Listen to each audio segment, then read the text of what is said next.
इसमें 16% वोट और 10 विधायक जिता कर गए। और आज तो संगठन को 4.5 साल हो गए, ये मेहनत छोड़ी नहीं है। अगर किसान आंदोलन में कमजोरी होती, कोरोना में घर बैठ जाते, हरियाणा प्रदेश के आम नागरिक के बारे में नहीं सोचते, तो शायद आज कमजोरी होती। कोरोना जैसी महामारी में भी जहां देश में अनाज नहीं खरीदा गया, हरियाणा इकलौता प्रदेश था जिसने 400 मंडियों से 1800 मंडियां कर परचेज सेंटर कर सरकारी स्कूलों में खरीद कराकर किसान का एक एक दाना खरीद लेगा। अभी गेहूं की खरीद हुई, 67 लाख मीट्रिक टन गेहूं हरियाणा प्रदेश में आया। एक किसान को देखा हो ये बोलता हुआ कि मेरे को मंडी में रात गुजारनी पड़ी। आपके तो बास पड़ती है, सबसे बड़ा प्रदेश सेंटर पास। मेरा वो समय भी देखा हुआ है, बास पे ट्रालियां खड़ी होती थी, ट्राली के ऊपर किसान सो रहा होता। और अब क्या व्यवस्था है? अब तो ये है, आड़ती किसान को फोन कर लेते हैं, तू आ रहे है मैं लेना हूं। और पेमेंट के लिए भी आड़ती के चक्कर काटने की जरूरत नहीं। आज तो व्यवस्था इतनी अच्छी है कि जैसे गोदाम में माल लगता है, 2 दिन के अंदर खाते में पैसा आता है। बूढ़े के भी मोबाइल पर ट्रेनिंग करके बताते हैं कितना पैसा आ गया। जितने बूढ़े बुजुर्ग बैठे इनसे पूछो, इतने साल हो गए फसल बेचती, पिछले 3 साल में जो खरीद की व्यवस्था बनी आज तक के इतिहास में कभी बनी। और मेरा प्रयास है, इस बार पहली बार क्षतिपूर्ति चालू किया था। जिसके खेत में खराबा हुआ था, मोबाइल से फोटो खींच के सरकार को भेजी। जहां फसल खराबे के कांग्रेस राज में 2 रुपए 5 रुपए मुआवजे आए थे, 2 साल बाद आज आपकी सरकार ने 30 दिनों के अंदर 181 करोड़ 67,000 किसानों के खाते में भेजने का काम।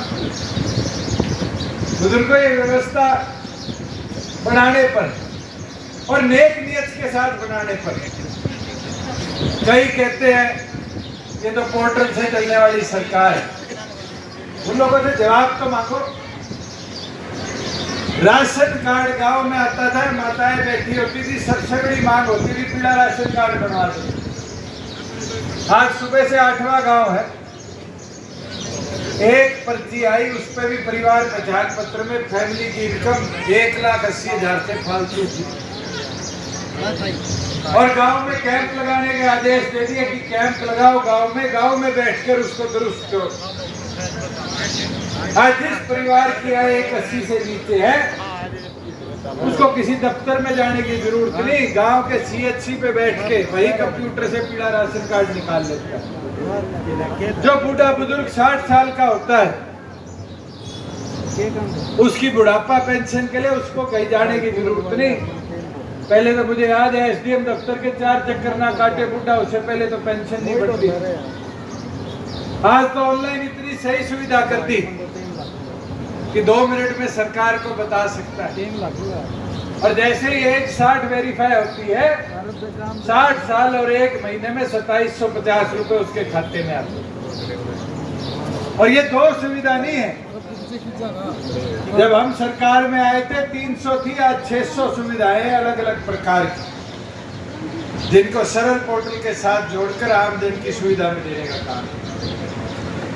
पहले राशन डिपो के लिए मारामारी रहती थी, आज तो उसमें भी महिलाओं की हिस्सेदारी हो। 33% राशन डिपो हरियाणा प्रदेश के हमने आरक्षित कर दिए, जो माताओं बहनों को मिले। और तो और पहले था कि जहां 500 परिवार होते थे, वहां एक राशन डिपो मिलता। अब तो हमने लिख दिया जहां 600 आदमी होंगे वहां एक राशन डिपो मिलेगा। 9,000 राशन डिपो है। आने वाले समय के अंदर मेरा मानना है 15 से 16,000 राशन डिपो हरियाणा प्रदेश में बनाने का काम करेगा। एक नए अवसर मिलेंगे राशन डिपो में, केवल मात्र सरकार का दिया राशन बेचना नहीं, फेयर प्राइस शॉप की तरह।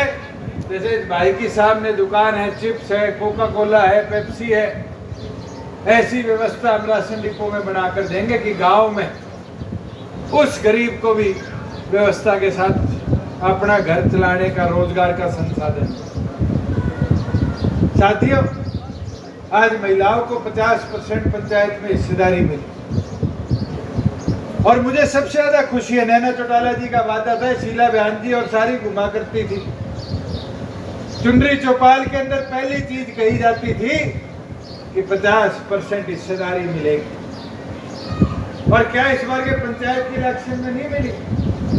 मैं भी सरपंच साहब से पूछ रहा था, आप सरपंच हो, मैडम है, मुझे खुशी हुई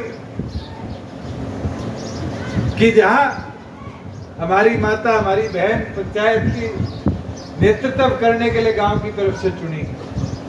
और मैं विश्वास रखता हूं कि आज तो पंचायत में हिस्सेदारी से सशक्त हुए हो। चन्नो जी की टीम में गांव के हर बूथ पे एक एक बहन, एक एक माता दे दो। अगर एक महिला सखी बन गई, 400 वोटों का बूथ होता है महिलाओं के, टोटल 850-900 वोट होते हैं, अगर 50% मानो 400 450। अगर एक औरत उन 450 औरतों से संपर्क साध ले तो ये लिख के ले लियो, अगले चुनाव में अगर सबसे बड़ा राजनीतिक फेरबदल के अंदर कोई योगदान देने का काम करेगा तो उसमें सबसे बड़ी जिम्मेवारी आप जैसी माताओं बहनों। अगर ये मेहनत मिलके करनी पड़े, संगठन यूं नहीं बनते जहाँ सोचो कि घर बैठ जाओगे, चुनाव आएंगे, वोट डाल देंगे, नहीं। कोई रुस्सा है उसको भी मनाना पड़ेगा, कोई अपने से विपरीत हो गया इतिहास में उसको भी मना के लाना पड़ेगा, और कोई जुड़ा नहीं उसको भी जोड़ने का काम करना है। और मैं तो चाहूंगा जैसे बूंद बूंद घड़ा भरता है और बूंद बूंद जोड़े समंदर बनता है, आज उस बूंद बूंद को जोड़ने की जरूरत है कि समंदर जैसा विशाल संगठन हम प्रदेश में बना पाए। और उसके अंदर साथियों मेहनत आपको करनी। मेरी तो 4 चीज ध्यान से याद कर लेना। एक तो सिर से ठंडा रहो, मुंह से मीठा रहो, पांव की रफ्तार रुकने ना दो और पार्टी का प्रचार रुकने ना दो। अगर इन 4 चीजों पे काम करोगे आपको कोई कभी कमजोर नहीं कर पाएगा। और मैंने तो कमी अपने में ढूंढी। किसान आंदोलन में मेरे को कई बार कहा गांव के प्रोग्राम बनाओ। कई ऐसे तत्व है जो सिर्फ व्यवस्था खराब करने के लिए काम करते हैं। हमने परहेज किया, आज मैं देखता हूं उसका लाभ मिला। अगर उस समय आपसी अपने भाईचारे को खराब देखने को मिलता फिर आगे आपका भी खुद दिखाएंगे धीरे। मगर आज प्रदेश के मैं प्रत्येक जिले में गया और जिस तरह का रिस्पॉन्स है, जिस तरह का जोश लोगों में, मैं मानता हूं, मुझे पूर्ण विश्वास है पिछली साल तो 11 महीनों की मेहनत में हम 16% वोट मिले थे। अब तो 6 साल हो जाएंगे विधानसभा में संगठन को खड़े हो। और ये 6 साल की मेहनत का लिख के रख लेना कि 30 से 40% के बीच में पार्टी वोट लेने का काम। और उसके अंदर हमें और मेहनत करनी पड़ेगी। मेरे पास पीछे गांव के साथी आए थे, आपकी 3 मुख्य सड़कों की मांग थी।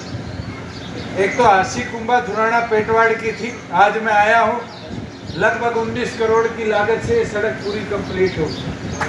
इसके साथ मोड़ा से खेड़ा रांगनान बकलाना से पेटवाड़ की सड़क थी, ये 4.5